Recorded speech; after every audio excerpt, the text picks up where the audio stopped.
नमस्कार फ्रेंड्स, मैं डॉक्टर प्रदीप आपका अपने एमएससी चैनल में दिल की गहराइयों से बहुत बहुत स्वागत करता हूं। और आज हम बात करने वाले हैं न्यूरल ट्यूब इम्पेयरमेंट्स के बारे में, जिसे हम एनटीडीज़ के नाम से भी जानते हैं या न्यूरल ट्यूब डिफेक्ट्स के नाम से भी जानते हैं। यह वीडियो मैं उन महिलाओं के लिए बनाना चाह रहा हूं जो इस समय कंसीविंग करना चाहती हैं या गर्भधारण करना चाहती हैं। इस समय या निकट फ्यूचर में कभी कंसीविंग करना चाहेंगी तो उनके लिए यह वीडियो बहुत ज़रूरी है। इसे देखना, समझना और इसके अकॉर्डिंग बिहेव करना, और अपने आसपास की जो मित्र मंडली होती है, जो फ्रेंड्स होते हैं, अपनी सहेलियां होती हैं, उनको भी इसे फॉरवर्ड कर सकती हैं। यदि आप डॉक्टर्स हैं तो आप मेरे इस वीडियो को अवॉइड कर सकते हैं, क्योंकि मैंने इसमें थोड़ा सा मोटा मोटा करके बताऊंगा, क्योंकि यह एक न्यूरोलॉजिकल डिसऑर्डर है जो कि एक लेहमैन को भी समझ में आ जाए, एक आम आदमी मेरे इस वीडियो को समझ सके, कठिन टर्मिनोलॉजी के चक्करों में ना पड़े। तो इस प्रकार से यह वीडियो मैंने बनाने की कोशिश की है। तो चलिए शुरू करते हैं। न्यूरल ट्यूब डिफेक्ट्स एक न्यूरोलॉजिकल डिसऑर्डर होता है जो कि प्रेगनेंसी के पहले 28 दिन में, जब महिला गर्भ धारण करती है उसके पहले ही 28 दिन में इस प्रकार से विकृति आ जाती है बच्चे में। होता क्या है, असल में क्या होता है कि जब गर्भ धारण के बाद एम्ब्रियो का जो भ्रूण होता है उसका जब विकास हो रहा होता है तो उसमें एक ट्यूब बनती है जो कि इस प्रकार से होती है। यह पहले 28 दिन में यह ट्यूब इस तरह से धीरे धीरे क्लोज हो जाती है, पूरी बंद हो जाती है।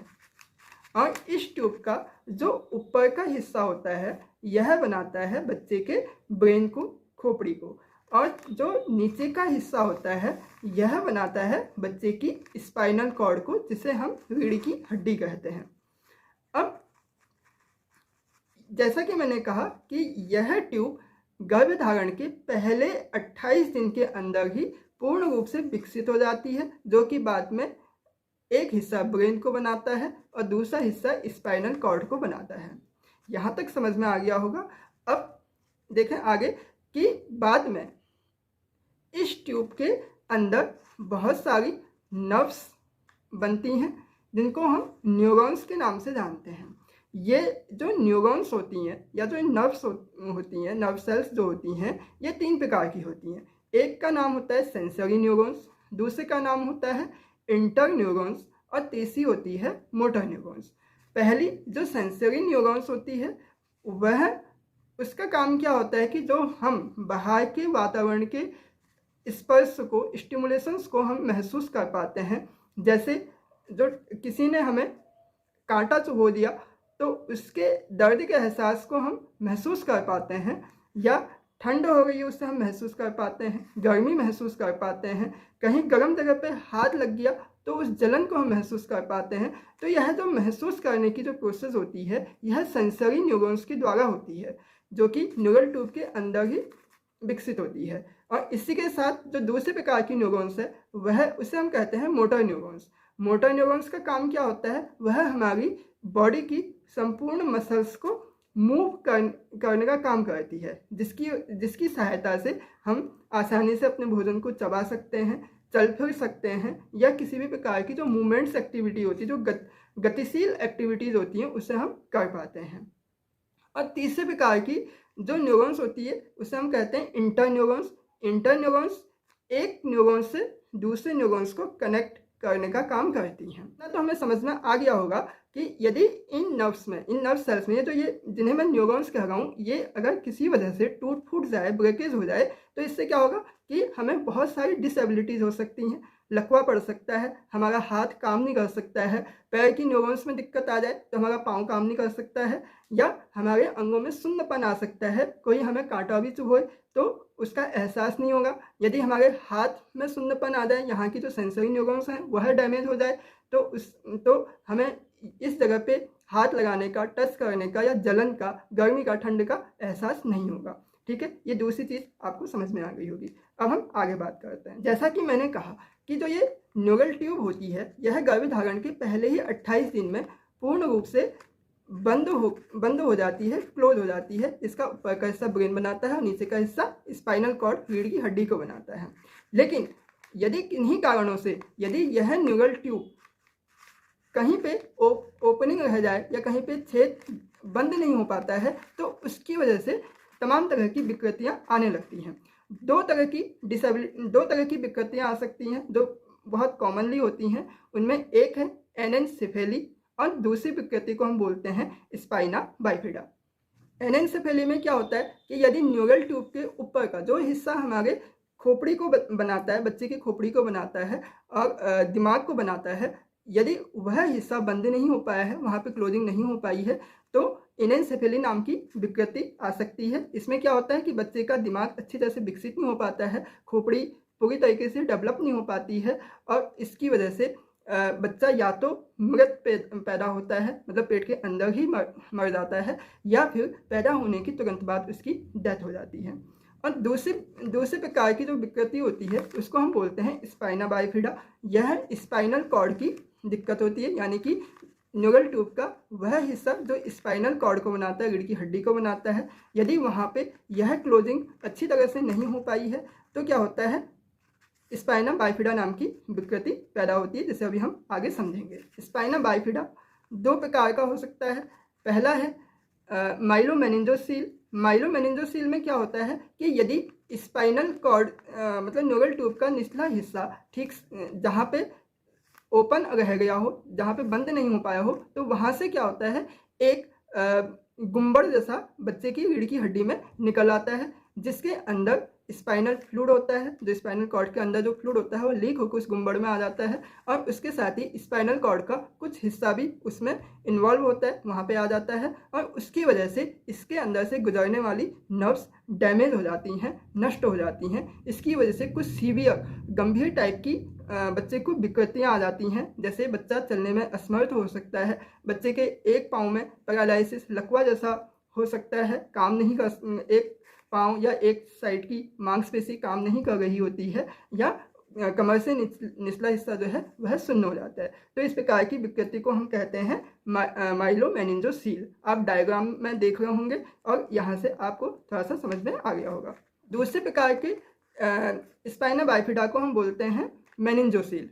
मेनिंजोसील में क्या होता है कि वही माइलोमेनिंजोसील की तरह से ही न्यूरल ट्यूब का जो हिस्सा ओपन रह गया हो, तो स्पाइनल कॉर्ड को बनाता है, वहाँ पे यदि ओपनिंग रह गई है तो वहाँ से गुंबद जैसा ही निकलता है, जैसे कि माइलोमेनिंजोसील में निकला था। लेकिन वहाँ पे क्या होता है कि स्पाइनल फ्लूइड आता है, लेकिन जो स्पाइनल कॉर्ड का, जो रीढ़ की हड्डी का हिस्सा जो है उस गुंबद में नहीं आता है, और उसकी वजह से नर्व या तो डैमेज नहीं होती हैं या बहुत कम डैमेज होती हैं। तो यह थोड़ा सा माइल्ड टाइप का स्पाइना बाइफिडा होता है और इसमें बच्चे को ज़्यादा दिक्कतें नहीं आती हैं, थोड़ी बहुत दिक्कतें होती हैं, बहुत ज़्यादा माइलोमेनिंजोसील की तरह से यह बहुत ज़्यादा गंभीर नहीं होता है। और एक तीसरे प्रकार का स्पाइना बाइफिडा होता है जिसको हम बोलते हैं spina bifida occulta. Spina bifida occulta में क्या होता है कि जो न्यूरल ट्यूब की ओपनिंग जो कि स्पाइनल कॉर्ड को बनाती है, वहाँ पे होती तो है, लेकिन वह इतनी ज़्यादा बड़ी नहीं होती है कि उसके अंदर से स्पाइनल फ्लूइड बाहर को लीक हो जाए या कोई गुंबद जैसा निकल जाए। तो इसकी वजह से किसी भी प्रकार के नर्व्स का डैमेज नहीं होता है, तो इसमें बच्चे को किसी भी प्रकार की कोई भी विकृति नहीं आती है, इसलिए इसे हिडन स्पाइना बाइफिडा भी बोलते हैं। कभी कभी तो स्पाइना बाइफिडा ओकल्टा बच्चे में होता है, लेकिन उसके लाइफ टाइम में पूरा उसका जीवन बीत जाता है, लेकिन इसका हमको पता नहीं चल पाता है। इसलिए ये बहुत ही माइनर प्रकार का स्पाइना बाइफिडा है जिसमें बच्चे को किसी भी प्रकार की कोई दिक्कत नहीं होती है। अब यहाँ तक तो आपको समझ में आ गया होगा कि न्यूरल ट्यूब डिफेक्ट्स क्या होता है और इसकी वजह से क्या क्या विकृतियाँ हो सकती हैं, उसके परिणाम क्या हो सकते हैं। अब जो वीडियो बनाने का जो महत्वपूर्ण पार्ट था कि यह सब मैं क्यों बता रहा हूँ, यहाँ से पता चलेगा कि स्पाइना बाइफिडा होने के क्या कारण होते हैं, या न्यूरल ट्यूब इम्पेयरमेंट्स या न्यूरल ट्यूब डिफेक्ट्स के क्या कारण हैं, इसे हम जानेंगे। वैसे तो मेडिकल साइंस में अभी तक न्यूरल ट्यूब डिफेक्ट्स के किसी भी कारण का पता नहीं लग पाया है, लेकिन अनुमान लगाया जाता है कि यदि गर्भधारण के समय में माता को फॉलिक एसिड की कमी हो रही हो तो उसकी वजह से न्यूरल ट्यूब डिफेक्ट्स होने के चांसेस ज़्यादा रहते हैं, या वो महिलाएं जिनका वजन ज़्यादा हो, जो ओबीस हो उनको, या फिर डायबिटीज़ हो तो उन्हें भी स्पाइना बाइफिडा या एंटीडीज होने के चांसेस ज़्यादा रहते हैं। या ऐसी महिलाएं जो गर्भधारण के समय किसी प्रकार की एंटी एंजाइटी मेडिसिन ले रही हों, या जो फिट्स पड़ते हैं, दौरे पड़ते हैं, एपिलेप्टिक अटैक्स जो आते हैं, उसकी अगर कोई मेडिसिन ले रही होती हैं तो उन्हें भी स्पाइना बाइफिडा या न्यूरल ट्यूब डिफेक्ट्स होने के चांसेस ज़्यादा होते हैं उनके होने वाले बच्चे को। अब हम बात करते हैं जो इस वीडियो का दूसरा महत्वपूर्ण पार्ट है कि हम अपने बच्चे को स्पाइना बाइफिडा से कैसे बचा सकते हैं। अब इसमें ध्यान देने वाली बात है जिसको मैं बार बार कह रहा हूँ कि न्यूरल ट्यूब का जो विकास होता है वह गर्भधारण के पहले 28 दिन में ही हो जाता है। इसलिए जो पहले 28 दिन होते हैं कंसीविंग से लेकर जो पहले 28 दिन होते हैं यह सबसे ज़्यादा महत्वपूर्ण होते हैं इस एंटीडीज को रोकने के लिए या इस प्रकार की विकृतियों को रोकने के लिए। इसलिए प्रत्येक महिला को जो कि कंसीविंग करना चाहती हैं या गर्भधारण करना चाहती हैं उन महिलाओं को पहले कंसीविंग के समय में फॉलिक एसिड की टैबलेट्स जरूर लेनी चाहिए जो कि कम से कम 400 माइक्रोग्राम की हो, 400 mcg की हो, और इसे पहले 28 दिन तक लेना है क्योंकि यही पहले जो 4 हफ्ते होते हैं यही महत्वपूर्ण होते हैं न्यूरल ट्यूब्स के बनने के। इसलिए इस समय यदि इस विकृति को रोक दिया जाए तो होने वाले बच्चे को किसी भी प्रकार की कोई भी क्षति नहीं होती है। इसके अलावा वह महिलाएं जो ओबीज हैं या जिनको डायबिटीज़ है उन्हें गर्भधारण के समय में इस पे कंट्रोल रखना चाहिए। तीसरा, किसी भी प्रकार की एंजाइटी मेडिसिन वो ले रही हूँ, एंटी एंजाइटी मेडिसिन ले रही हूँ या कोई फिट्स दौरे की वो मेडिसिन ले रही होती हैं तो अपने डॉक्टर्स को वो ज़रूर बताएं और इन मेडिसिन को छोड़ने का प्रयास करें। और ऐसी महिलाएं जिनकी फैमिली हिस्ट्री में इस प्रकार की विकृतियां पहले हो चुकी हैं तो उन महिलाओं को फॉलिक एसिड की हायर डोज लेनी चाहिए अपने चिकित्सक को पूछकर। और ऐसी महिलाएं जिनकी पहले की प्रेगनेंसी में इस प्रकार की विकृतियां आई हों होने वाले बच्चे में तो उन्हें भी फॉलिक एसिड्स की 400 mcg से ज़्यादा डोज जरूर लेनी चाहिए, लेकिन अपने चिकित्सक को पूछकर कि कितनी डोज लेनी है उनसे निर्धारित करके जरूर लेनी चाहिए। इस फॉलिक एसिड जिसे हम विटामिन बी भी कहते हैं तो इस फॉलिक एसिड्स की पूर्ति से ये जो न्यूरोलॉजिकल डिसऑर्डर है यह बिल्कुल ख़त्म हो जाता है। इस चीज़ की गारंटी तो नहीं होती है लेकिन इसका जो रिस्क होता है, जो स्पाइना बाइफिडा के होने के जो चांसेस होते हैं, एनेन्सेफेली या माइलोमेनिंजोसिल होने के जो चांसेस होते हैं वह बहुत कम हो जाते हैं। अब यदि बच्चे को स्पाइना बाइफिडा की दिक्कत हो ही चुकी है, क्योंकि एनेन्सेफेली की जो दिक्कत होती है वो बच्चे तो घर नहीं जी पाते हैं, उनकी डेथ हो ही जाती है, या तो गर्भ में ही वो डेथ हो जाती है या फिर बच्चे पैदा होने के बाद में उनकी तुरंत बाद उनकी डेथ हो जाती है। लेकिन स्पाइना बाइफिडा के केसेस जो होते हैं वह माइनर से लेकर सीवियर तक होते हैं जिसमें गुंबद जैसा दिखाई देता है। तो यदि इस प्रकार की दिक्कत है तो इसका इलाज क्या है? जनरली इसका इलाज जो है वैसे तो ऑपरेशन ही है, सर्जरी ही से ही इसको ठीक किया जा सकता है, लेकिन यदि आप होम्योपैथिक दवाइयाँ लेते हैं किसी हाईली क्वालिफाइड एक्सपर्ट डॉक्टर से तो इसको ठीक किया जा सकता है। इसलिए आप या तो किसी अच्छे डॉक्टर से संपर्क करें या फिर इसकी सर्जरी ही एकमात्र उपाय है। अब मैं यहाँ पे आपको यह जानकारी देना चाहूँगा कि जो फॉलिक एसिड्स की कमी होती है यह सबसे ज़्यादातर हमने देखा है कि जो रूरल इलाके में रहते हैं, जो गरीब महिलाएं होती है जिनको जो शिक्षित नहीं हो पाती हैं, पढ़ी लिखी नहीं होती हैं और अपने आप को सही से दिखा नहीं पाती, अपने आप को मेंटेन नहीं कर पाती हैं, डाइट जिनकी कम रहती है, तो उन लोगों को ये दिक्कतें ज़्यादा होती हैं।